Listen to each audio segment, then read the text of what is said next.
Sentinel Online. Now loading all things Transformers. You're listening to All Things Transformers, version 2.0.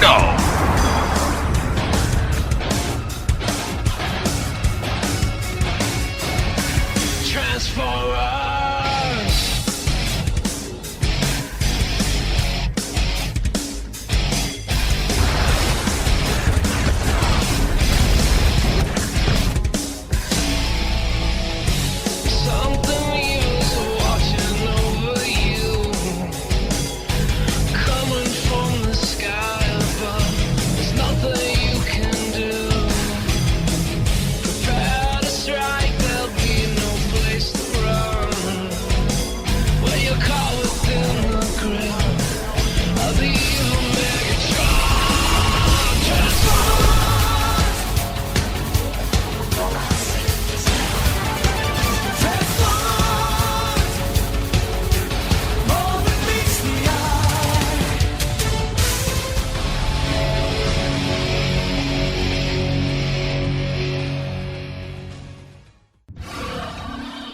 Hello, and welcome to All Things Transformers 2.0, Episode 3. I'm your host, Steve Megatron Phillips, and joining me as always is... DFG and Mike, hello. Hello. Yes. What's going on? Nothing. For those of you who may not know or may not have listened to any of the other shows recently, I've had to move. But anyway, that's a whole other story. I am fully functional as far as podcasting. There was a time where I thought that I was going to be out of commission for the rest of 2011, which would have totally sucked ass. Because, it would be relying upon Steve to put out content. What's that supposed to mean? I'm sorry, I had to say that. No, it's not anything against you. But no, yeah, I've been doing that. Had to move, so I'm in temporary transitional move. Recently watched The Town, watched Transformers Prime, recorded a couple of special Toycast episodes, stuff like that. Yes. What about yourself? Mostly I watched TF Prime. I've done a couple tweakings to the Toycast art. Yes. Including on the main page of GCRN. Oh, I didn't see that part. Hold on. Yes. Crap. It's all it is the the letters. Yes. Oh, thank God. And I was going to record an episode last Saturday, but stuff came up and I wasn't able to record. And then I was going to record earlier this week, and I don't know, didn't have the motivation or the time. So I just was like, what the hell, I'll wait till the weekend. Yeah, it made more sense to wait till now, considering, and it kind of makes sense since you are doing the ATTFs weekly now for the most part, at least until Transformers Prime goes on its Season 1 hiatus, like whenever the hub is going to end Season 1. And since we've been doing the weekly Prime talks and stuff like that, it makes more sense to record them on Saturday if possible. So, because it's the day after it comes out on TV. Or YouTube. Yeah, same thing. Well, I got them on YouTube last night. But yeah. That's besides the fact. Yeah. Yeah. For those that don't have it, www.PredaconEmpire.com. Just saying. Yes. Shameless plug. Yes. But yes, I guess we will be right back with all the latest in Transformers news. Oh, you Optimuses do love to sacrifice yourselves, don't you? Fortunately, this time your foolishness will destroy you and your Maximals. The Beast Wars are over, Optimus. You lose. Welcome back to All Things Transformers. Start out the Transformers news. We're starting with Dark of the Moon with the video game Activision press release. It says here that that High Moon Studios, the ones behind the Dark of the Moon video game, as well as the War for Cybertron 1 and 2, is going to their press release that they released has mentioned or clarified the Stealth Force mode and the overall premise of the plot, revealing what happened to Megatron after Revenge of the Fallen. Sweet. Yeah, I'm glad that High Moon Studios is taking over development instead of Activision doing development, because I'm hoping, against hope, that there are no time constraint levels in this fucking game. That definitely was one of my pet peeves with every time Activision got their hands on it. Yeah. It just hit those time restraints, and I was like, okay, I don't care anymore. Yeah. Exactly. But with them in charge, I do feel more confident. Oh, yeah. Yeah. And again, everything with the Transformers live-action universe, the movie-verse, everything has to tie, which I'm glad that the game is going to tell the story of what happened to Megatron, but it's one of those things where, because they're trying to create this whole entire Transformers universe and everything, so everything has to tie in. And of course, Hasbro's not going to sit there and not make money off the Dark of the Moon name. They're going to have prequel novels. They're going to have a bunch of toys. They're going to have video game tie-ins. I mean, that's all it is with movie franchises, is tie-ins to sell more stuff, to get more hype for the movie, which is fine and all, but not last year, 2 years ago when Revenge of the Fallen came out and everybody's like, oh, these prequel novels, or oh this, or oh that, I just didn't care one bit whatsoever. Again, as far as the game goes, I wish I had a GameFly subscription or something like that for. I don't even know if GameFly does for PC or anything, but something like a mail away game subscription where I could just rent it and play it. But I don't think that works for PCs. But they have a streaming service that you can download the game, install it to your computer with a code. Yeah, that's true. Which is cheaper than getting the disc. So yeah, that's true. Honestly. Well, I love what High Moon Studios did with War for Cybertron, and while I'm sure that Dark of the Moon is going to be an awesome game because they're doing it, the only way I would ever buy this is if it was in a bargain bin. And it's not, obviously we haven't seen a game trailer, we haven't seen anything, and like I said, I'm not harping on New Moon Studios at all, or High Moon, I always want to call it New Moon, holy fuck, High Moon Studios at all. It's just, past experience with movie games just hasn't been that great for me, so for me it's going to be one of those, oh hey, it's a $5 bargain bin, Yeah, I could kind of see that. I mean, I'm not going to purchase it because I probably wouldn't play it that much. Yeah.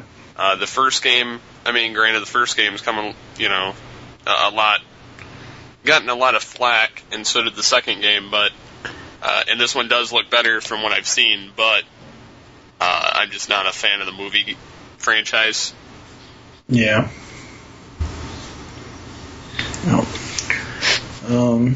Switching off of Dark of the Moon stuff, we've got some Transformers Prime news. There was a press release for the highly anticipated series premiere of Transformers Prime on the Hub, and it blasted the ratings. Let's see. The strong performance of the eagerly awaited CGI animated series from Hasbro Studios, which includes the unveiling of the newest character, Skyquake, was the best ever series premiere for the Hub among households. The episode also generated massive time period increases versus prior 4-week averages across virtually all of the network's key target demographics, including kids 2 to 11. That was up 1,350%, which I don't know how they could have a percentage like that. Kids 6 to 11, 1,250%. Adults 18 to 49, 2,700%. So basically, it boosted their ratings really, really well. That's great and all, but I don't think the Hub should be,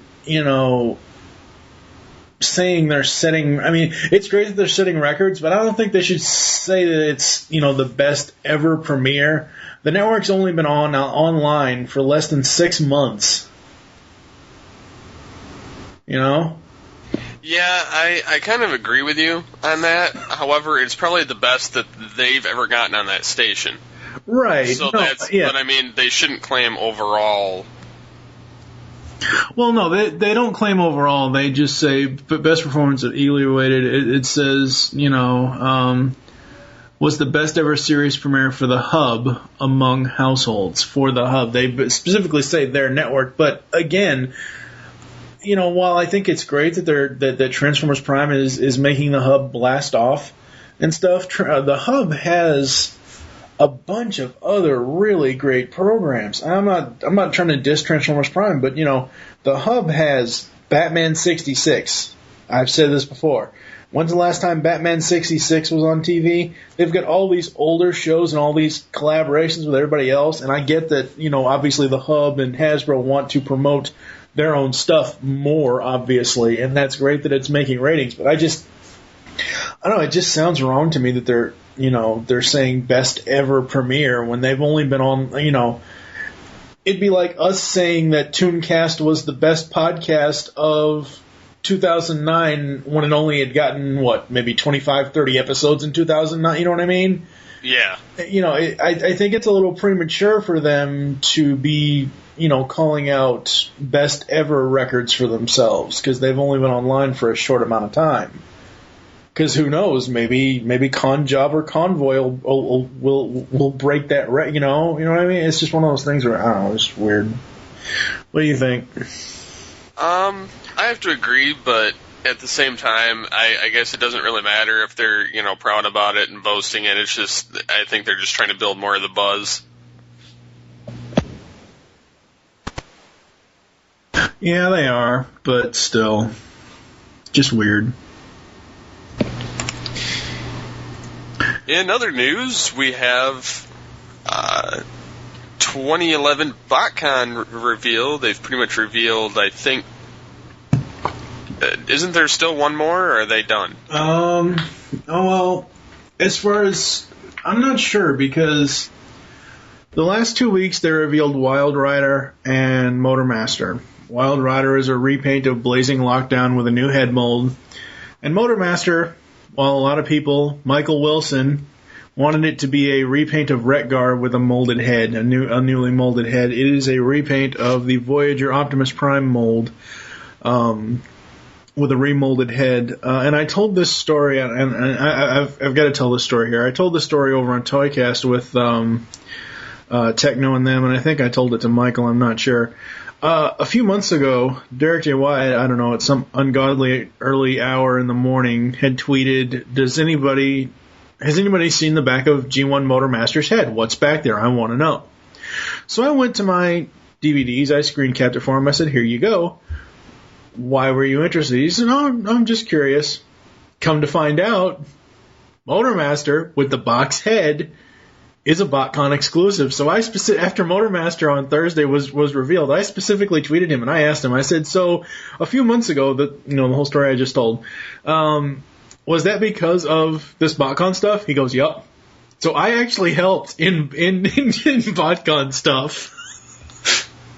That's pretty cool. Yeah, it is.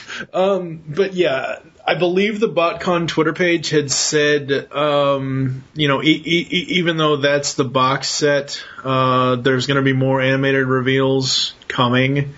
What everybody's speculating on now is the box set going to be 6 figures? Because there was a few tweets between BotCon and Derek J. Wyatt saying that there is 6 Stunticons or 6 people in Motormaster's convoy or whatever. But because normally what happens is you have 4 Deluxes and a Voyager and a BotCon set, and every single mold so far that we've seen them release is a deluxe figure. Normally there's 1 Voyager and 4 Deluxes. Well, right now we have 5 Deluxes, so we're wondering what the Voyager reveal or the next quote-unquote animated reveal for BotCon will be. But there's, they're probably going to be doing more reveals as it goes along, obviously. So, but yeah, I think the set looks really cool. It's probably something that I won't be able to get anytime soon. And the aftermarket for this thing, don't even get me started. The aftermarket, I guarantee you, this set will range from $500 to $1,000 on eBay. Yeah, I can imagine it being expensive. Yeah, very. So yeah, that's your BotCon news. Yeah, I'd say pretty much. Did you look at the pictures of Motormaster or Wild Rider? Yeah. I'm for one, like I'm a half fan of the animated toys. I like them in their original designs, but as for their redecos for this, I'm just not a fan. It's not anything that, is worth me really thinking about. Yeah.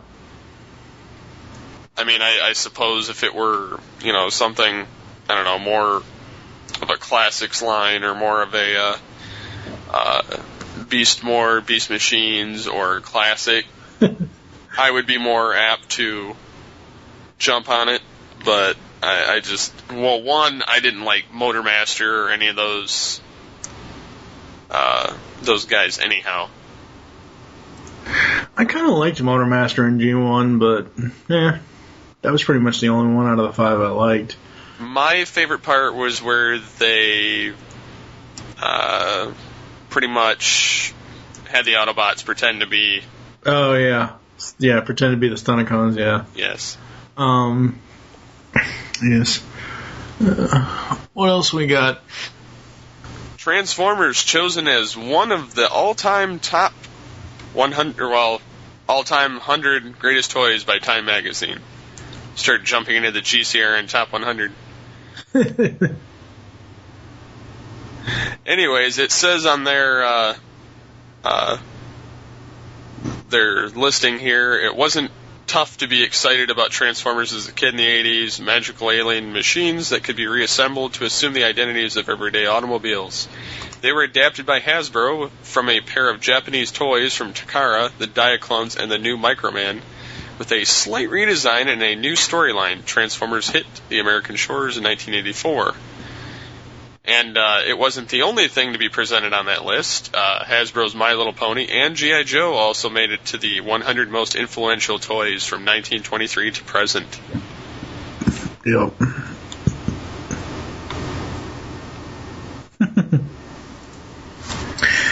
Yes. Which is very cool. I mean, I'm glad it's getting the recognition that it deserves. I mean, especially from someone like Time Magazine. Normally Time Magazine doesn't do franchises like that. But very interesting. Yeah, and there's not really a whole hell of a lot on here from recent years that actually are worth a damn on their list, but that's besides the point.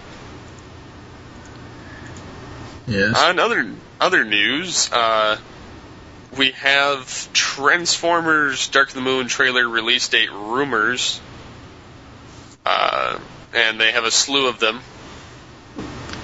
And they all range between, different sports, such as NASCAR, All-Star Game, all that kind of crap. But they just recently had the Daytona TV spot for NASCAR with, I think it was Michael Bay, Rosie Huntington-Whiteley, and Josh Duhamel in it, and it didn't really show all that much more than what the previous trailer showed. The only thing that I am looking forward to is May 5th, 2011 is the date of the actual theatrical trailer. That's the only thing that I care about at this point. I would have to agree with you. I'm tired of the random trailers. I think I've counted probably 12 trailers for this film. And I don't know, it's just kind of pathetic. But the sad thing is, they say DVD Blu-ray release October 4th. There's like no speculation in there whatsoever for the most part. Yeah, no. And I'm sorry, this is something we can argue about all the time, but I'm sorry. Super Bowl spots, Daytona TV, it specifically says Super Bowl TV spot. That's different from announcement trailer or theatrical trailer. A TV spot is a little blurb on television for a promotion of a film or something like that. A TV spot 1 and 2, DVD Blu-ray release, release is the actual thing release, but, TV spots are not fucking trailers, for Christ's sake. Well, they're TV spots. Yeah, I know, but what I'm saying is that, they're talking about how there's a list of Transformers Dark of the Moon trailer, and trailer is in bold, release dates circulating around the internet. And then they have like 5 TV spots or 8 TV spots, and then the actual theatrical trailer.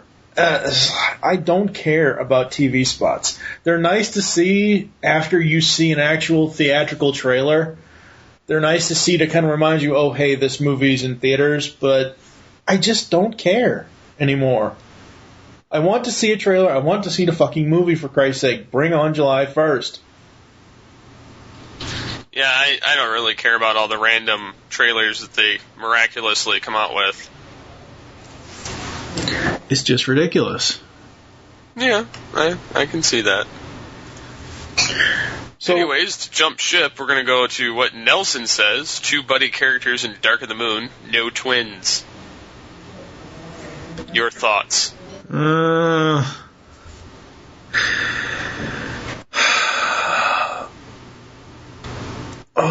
don't know.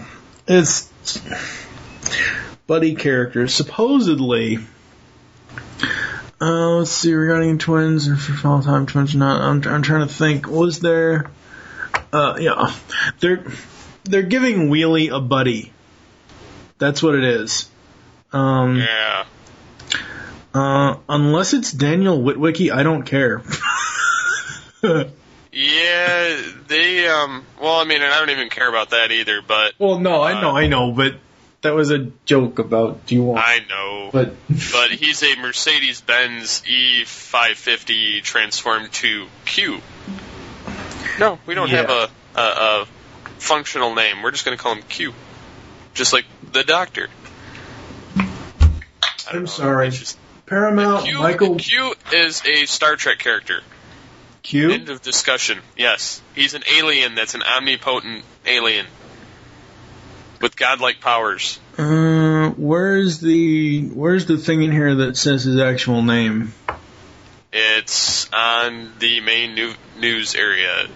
No, I'm looking at the actual the 2 buddy character link. I'm trying to see where the the character in question is none other than Q, rumored to be an inventor and a friend of Wheelie, the vehicle mode of Q. Okay, see, when I think of Q, I think of the letter Q, and I think of Desmond Llewellyn from James Bond, Agent Q. That's what I think of. And, I don't know, whatever.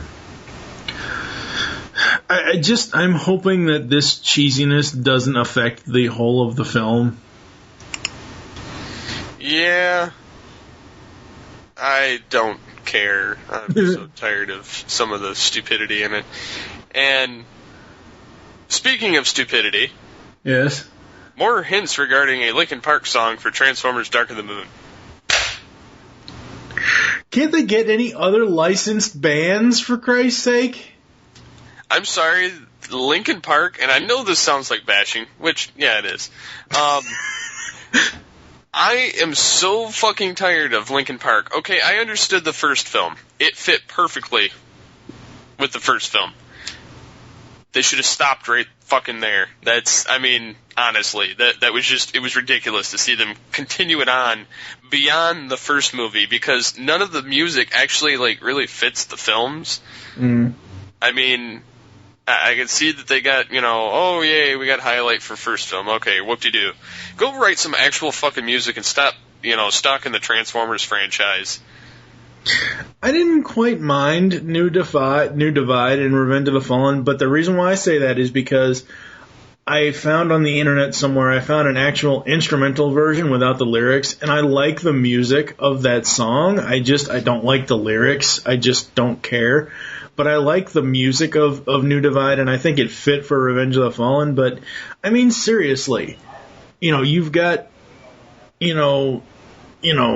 whether it's big name bands or whether it's, it's, licensed bands or whatever the hell that they're using as far as licensed music. They had Nickelback playing Burnt to the Ground for during a Bumblebee scene in Revenge of the Fallen. You have other licensed bands that you can use for a theme song for your movie. Just pisses me off. Oh, and this is the worst part. This was in their interview on LP Times, whatever the hell that is. They said, "Are you working on Transformers soundtrack for Dark of the Moon?" Lead singer Chester says, "I don't know if I'm at liberty to tell you, but it looks promising. I think we go hand in hand with those films. A lot of younger fans call us the Transformers band." Ow. Yeah, no? Linkin Park, when they first came out with their debut album, Hybrid Theory, was awesome. I like some of their other stuff that they've done since then. But at this point, they're overrated, they're outdated, and they just need to just stop making a big deal about fucking Linkin Park, for Christ's sake. Stop, linking them to Transformers, for Christ's sake. They used to be my favorite band back in the early 2000s until I went and saw them in concert. Yeah. And that Chester now they're just sellouts. Well, he does that screeching, yell in the music videos. He sounds nothing like the other. Everybody else sounds exactly the same. No, he doesn't. I mean, and I know that's true for some other people too, but I mean, that's it. I don't know. That just kind of turned me off to the band, and ever since then, I haven't really cared for anything they've came out with, especially when it's been in terms of Transformers. Yeah.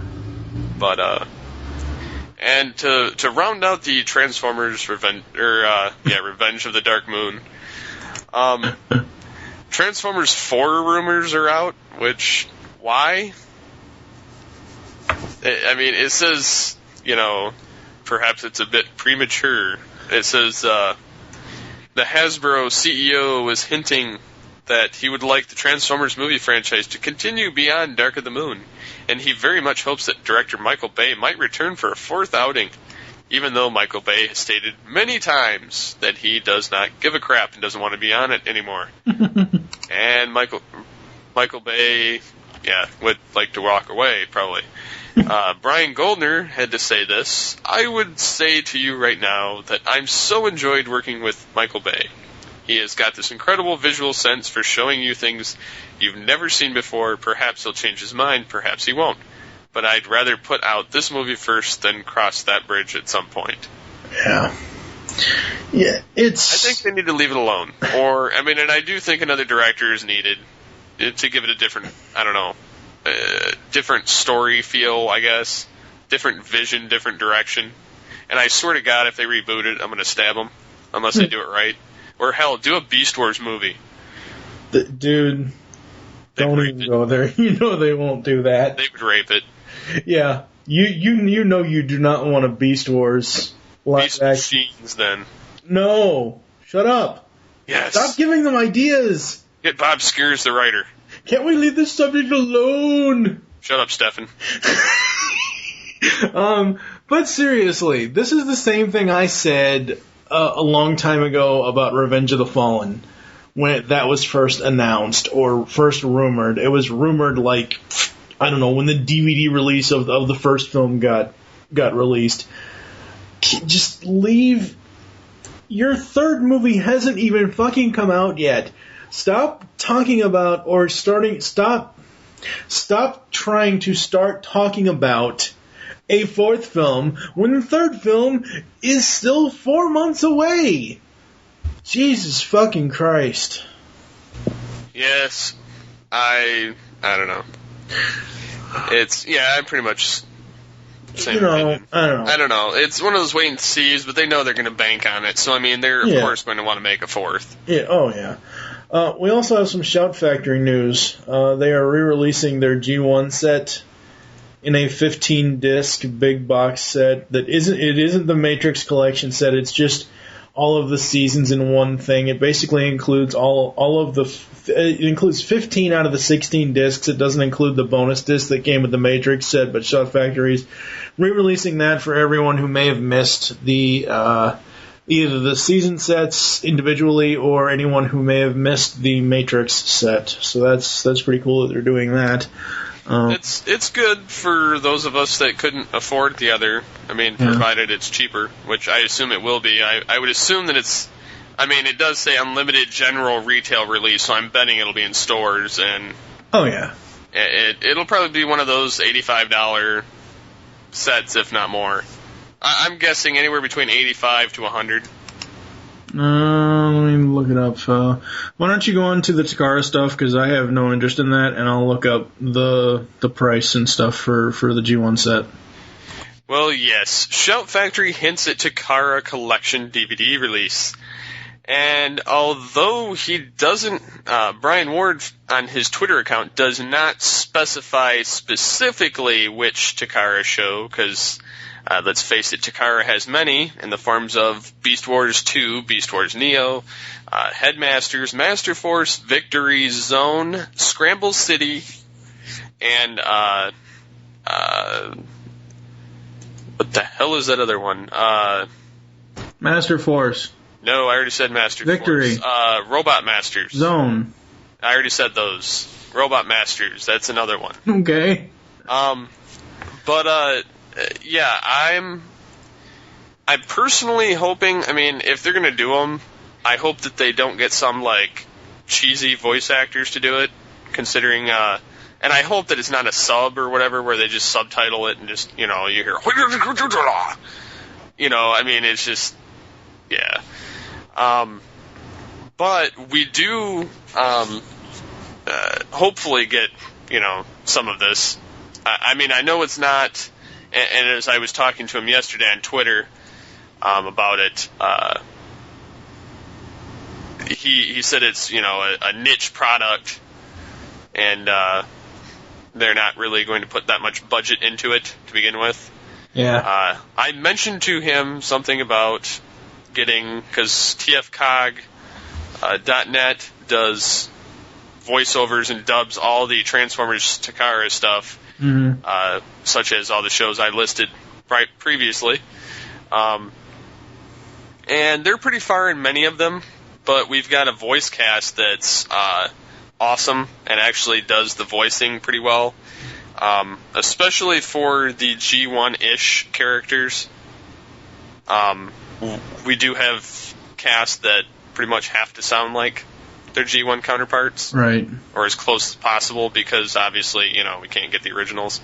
And somebody I actually noticed sent him a message on Twitter saying as much, if they could get the original voice actors, and he says there isn't the budget for it. So I was being kind of sarcastic and said, you could always pay us over at TFCog to do the voices since we're already doing them. And he said about the niche product and said that, you know, he wouldn't be able to pay them due to subs. But he said it is possible if Hasbro approves it. Yeah. So they're in talks doing that. I think that, and I'm hoping, you know, he said the budget isn't going to allow for much. It's fine if they re-release or they give the U.S. a Takara release of the Takara series. That's fine. But I think that they're probably going to go more in line with focusing the majority of the budget on the Beast Wars stuff. Oh, yeah, no doubt. Which I'm hoping they so do. As far as the price for the 15-disc re-release of the G1 set, TV Shows and DVD had an update to their story. It was updated on February 17th, which was Gary Chalk's birthday. Happy birthday, Gary. The biggest questions our readers have been asking about this new release was about the pricing and whether it would be similar to the $169 SRP price tag Shout had on the Matrix set. right now over at Amazon.com. It's discounted all the way down to $69.99 as of the writing on 2/17. I just clicked on the button and looked at it. It's $67.99 for pre-order, so that's not bad.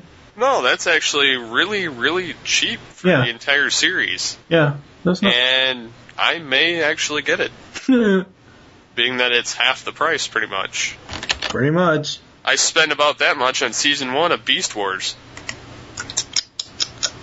Well, I spent like $50, but still. Yeah.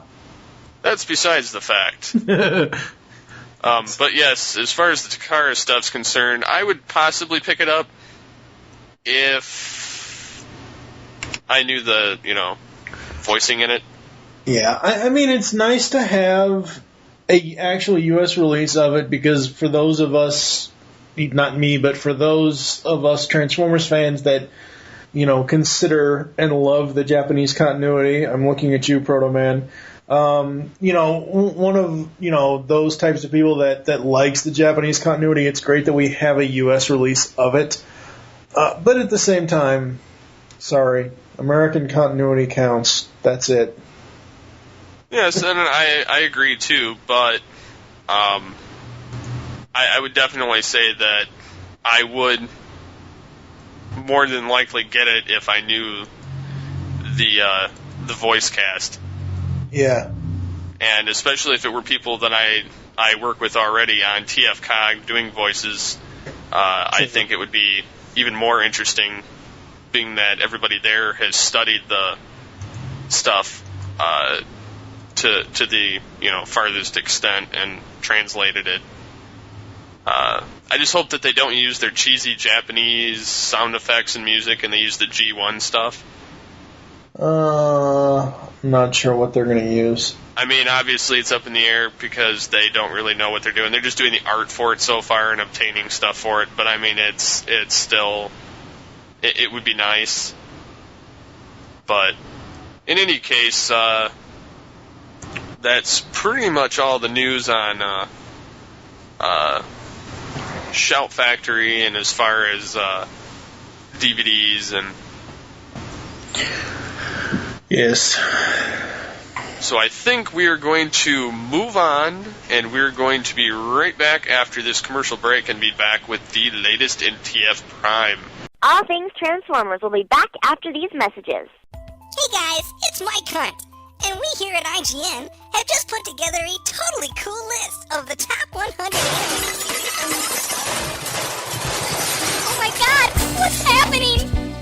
I am from the Geekcast Radio Network, and I have been sent from the cartoon gods to do away with your crappy top 100 list and to enlist all of the other geek gods from across the internet. With our powers combined, we will create the most epic top 100 list of all time and forever put you peons at IGN to shame. So go tell all the other morons at IGN to take cover, because the Geekcast Radio Network's top 100 animated series of all time list is coming soon.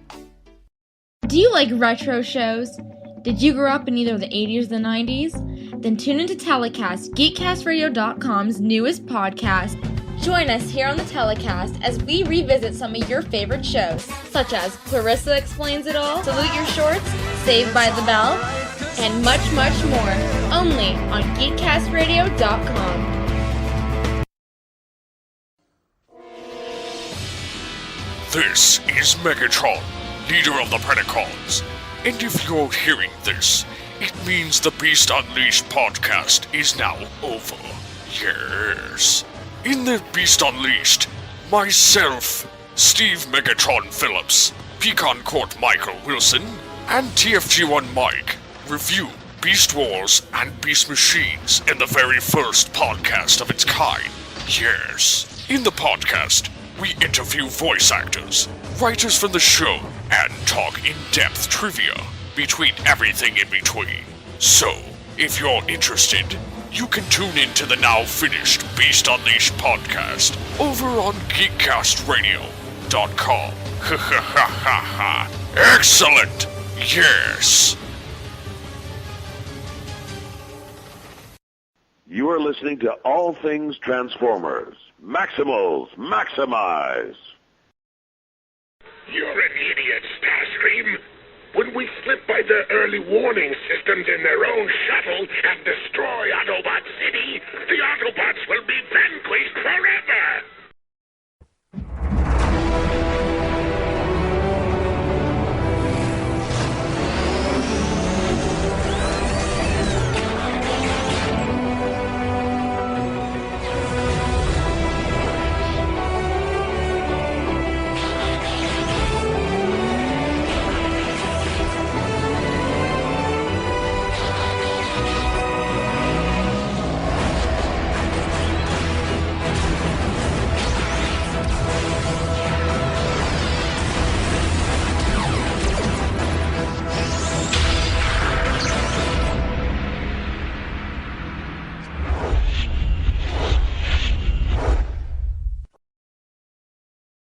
Alrighty, we're back with the TF Prime discussion for the week, which actually is encompassing last week's and this week's, since we didn't record an episode last week.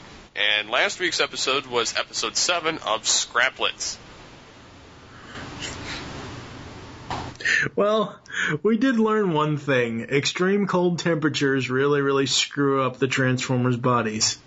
Yes, that is very true. It started out as an exploration mission, and they ended up having to get back, and they brought this pod with them, stasis pod, I believe is what they called it. But in any case, it was a decoy, and it had scraplets inside, and in doing so, the scraplets slowly got out, and I believe, wasn't it Raph? Yeah, it was Raph. Yes, he found one, and they're like, they never come in just one. And Prime and RC are stuck in the Arctic at this point, and they run amok throughout the base till they finally get the bridge open and manage to run them out. But... And that's basically the whole gist of the episode. That's pretty much all that happened. And they make a point of saying, thank God it happened on a Saturday. The one redeeming quality of this episode is Bulkhead screaming like a girl. And then they went full circle and made Miko scream like a girl at the end. Because she is a girl. Well, she is a girl, But Bulkhead made fun of her. Because she made fun of him. Yeah. But it was slightly entertaining. Yeah, well, I mean, it was. It was a throwaway, definitely, but it was halfway entertaining. I would have sent those via Space Bridge to the Decepticons. Well, see, that's the thing with Transformers Prime. They don't have, ground bridge technology is all they've got. They don't have space bridge tech yet, because the Earth technology is not advanced enough for them to repair a space bridge. Yeah, Bulkhead knows how to do it. Oh, wait, wrong series. Oh, wrong series. Yeah, it wasn't too bad, but I'm of the opinion that I know that they're appealing to the younger audience on stuff like this, but I personally do not care much about those particular little creatures. I mean, they look kind of cool. They kind of remind me of Pokeball with teeth, but... It looks like a Sharkticon Pokeball. Yeah, exactly. There you go. Because they open up like a Sharkticon, and then they start going, nom, nom, nom, nom, nom. Yeah. It's just one of those things where this is...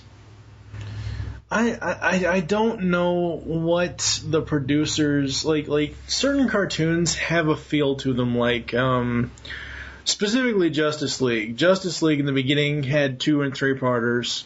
But there was also, one episode, between Wild Cards and Starcrossed, you had Comfort and Joy, which was the Christmas episode, which was to lull you and to give you a break from all the action from Wild Cards before they kicked your ass in Starcrossed. Transformers Prime starts off with this badass zombie 5-part apocalypse with Darkness Rising. They give us Masters and Students, which was very good, and then they give us this episode, which was good. I'm not saying it isn't good. It's one of those things where, in passing, it's kind of like they're preparing us for something really, really epic. But I don't know.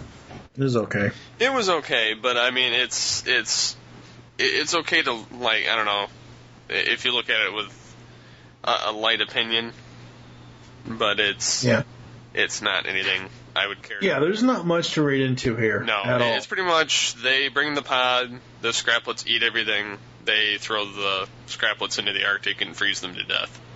Yep. So pretty much it's a pretty much death. So I guess we'll move on to Con Job. Yeah. Where they essentially have the arrival of Wheeljack, Bulkhead's best friend from the Wreckers. Now, I talked to Michael Wilson, because Michael Wilson and I over on Toycast had done an all-toy news episode previously to this episode of ATTF, because I knew Steve didn't really want to talk about the toy news stuff. And we talked about Generations Wheeljack. And I was trying to segue, because I started off talking about the latest episode of Transformers Prime, and I had asked him, had he seen it? He's like, oh no, I heard Wheeljack was coming up. I said, yeah, and I told him what the basic plot line was of this episode. And he's like, that's not Wheeljack at all. And I was trying to transition into talking about the Generations toy of Wheeljack, and it just didn't work that well. But yeah, I really liked the direction they took Wheeljack in. Yeah, it was different. I mean, he had pretty much the same stylized look. Yeah. Which was nice, with a little bit more grungy look to him. The voicing, of course, was, different and not as lighthearted, and of course, he went from a crazy scientist in G1 to a badass wrecker that's a force to be reckoned with. Yeah. So definitely a different change in personality, but I don't hate it. I like it. Yeah, I like it. And we should also mention, and for those of you who haven't seen the episode, sorry, but there are going to be spoilers here. I don't know if he's going to come back in a future episode. He didn't come and stay and join the crew. The whole point of the episode was the Decepticons learned of Wheeljack's coming. They used this thing called, what the hell is the damn thing called? What was the agent thing called, Steve? The double? Makeshift. They used this thing called Makeshift to make a copy of Wheeljack. They kidnap Wheeljack and put Makeshift in his place. And at the end, when Wheeljack finally breaks free and kicks everybody's ass, he says, I'm not staying, I want to go and see if I can find any other people. And they say, oh, well, you're always welcome here, blah, blah, blah, blah. The one thing I really, really hated about the episode is them calling Bulkhead specifically. And I love this version of Bulkhead. I love the way Kevin Michael Richardson voices him. But I hated them calling him Jackie. That just doesn't... Sounds like a Roseanne character. I was going to go for more towards Ralph Cramden, but okay. But it's one of those things where a lot of people probably that are faithful to G1, which I am, aren't really going to like the fact that he's not a scientist, that he's not this, that he's not what he was. But you got to take things in a different direction, and I absolutely love that he was a kick-ass wrecker in this continuity. I think that's really, really cool. Oh, yeah, I agree. But I also like where the real Wheeljack escapes the Decepticon ship from his holding, busts out, goes up top, pretty much decimates the entire Decepticon army on top of the ship. Yeah. Manages to go through the space bridge, beat the hell out of his double. Yeah, his double. Send his double back through the portal, and have activated his grenade on the side. Yeah. And Starscream's like, no, no, no, no, and then him and Soundwave fly away, while the rest of it explodes. So I don't know if we'll see Makeshift again. No. He go boom good. Oh yeah, it's like those guys say, when they kill him great. They stay dead. Yep. Let's talk about Starscream. Like, I've liked Starscream up to this point. This episode, it seems like his bumbling side from G1 took over. I like it. I mean, I liked it, but it's like, what are you idiots waiting for? Go through the bridge! And then it closed. And then when it opened back up, don't wait, go! And then they try to go, and of course that's the point where the real Wheeljack is throwing Makeshift into. And I love the soldiers. They're running in, they're all going to be gung-ho and everything else, and then all of a sudden this fake Wheeljack / Makeshift comes hurtling towards them. They all turn and run away. I find it odd that they call them Viacons. Did they? Yes. I didn't hear that. They apparently are labeled as Viacons. It's a nice homage. Yeah, I could see that because they technically are just cannon fodder drones. Yep. But yeah, I found that quite odd. But yeah, it is funny to see them act like that. They're like, hightail it. Yes. Do we have any other thoughts on Con Job? Let me see. They mention a lot of different battles. They mention a lot of different, like you see Starscream kind of get more, like you said, G1-y. Mm-hmm. And, I don't know, it's kind of, it's got like a G1 Marvel Comics feel to it. Yeah. But I think it also has, like, today's feel to it as well, because, like I said, the Wreckers is a fairly new, I mean, last year, this year, I think, did the Wreckers come out in 2009? I think the Wreckers, the comic book series, the Wreckers, started this past year in 2010. So, well, technically, there was a Wreckers before that, and it had to do with the universe plotline back in the early 2000s. Okay, well, like I've said before in plenty of ATTF episodes, I'm not up on the Transformers comics. I just know of the one multi-part issue comic that came out recently that everybody was so in love with. You know what I mean? So that's basically what I'm basing it off of. So I think it's cool that they're meshing every different thing and they're making homages where they can, and I'm really liking that. Yes. And we finally, I guess, to move on, we have a promo clip for episode 9, next week's episode, Convoy. What did you think of the promo clip? I thought it was interesting that they were chasing a green car. Yes, a green car, and it basically was a human that they're having to attack. And Fowler's riding in Prime and sees this other guy get out of the vehicle and just start blasting at him. Yeah. And from what I've read, it's they're supposedly defending or trying to reclaim a implosion device for Fowler. Which would explain why they're all, after it. Very interesting. Yes. And again, unless they throw, and of course promos aren't, promos are nothing. Like I mean, it's a nice little teaser. But unless they unless they throw something in at the end relating to Optimus Prime's Japanese name, which is Convoy, or they throw in, which I don't think they will, but they throw in maybe a Rodimus convoy or something. I think that the episode title just means that the Autobots are in like a convoy formation trying to get to this detonation device. Or there's a convoy of the villains that are shuttling it around.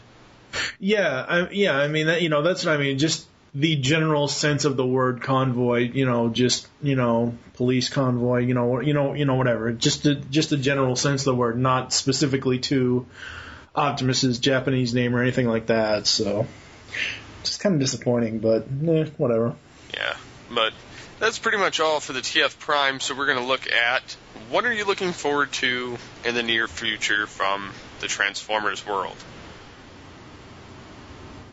I'm not going to give too many details away, but I've made a deal with a certain Transformers plushie maker for 5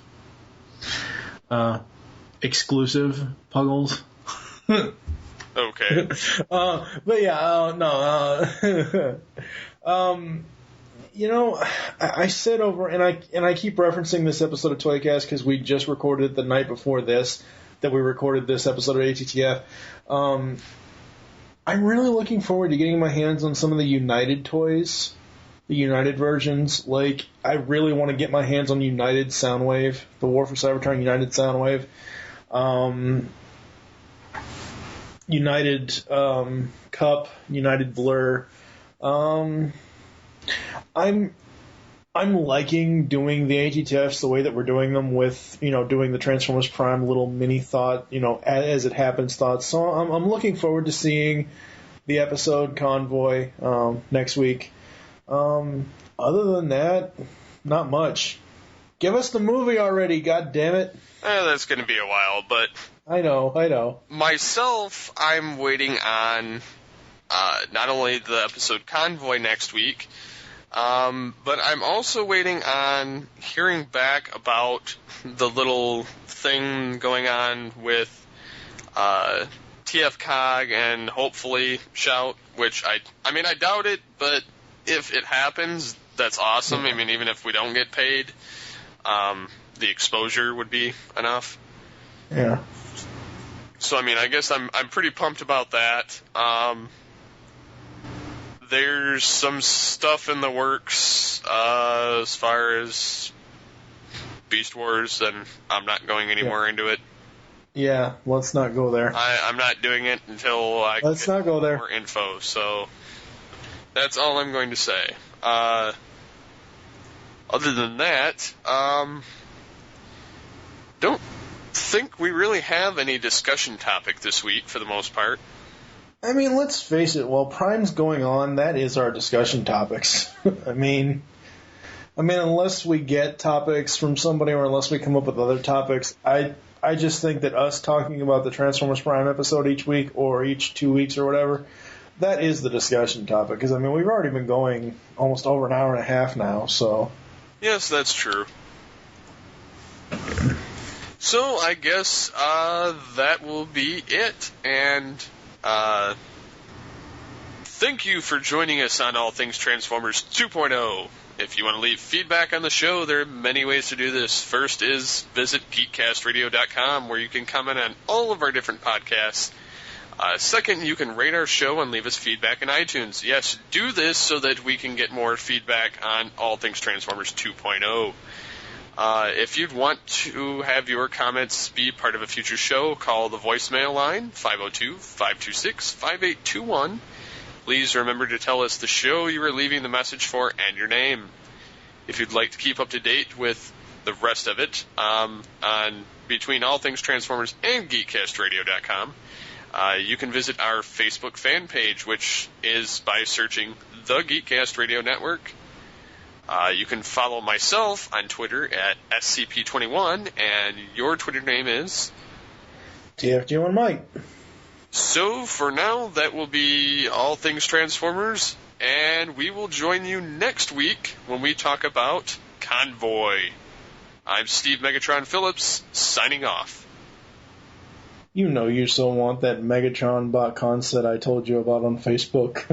Yes.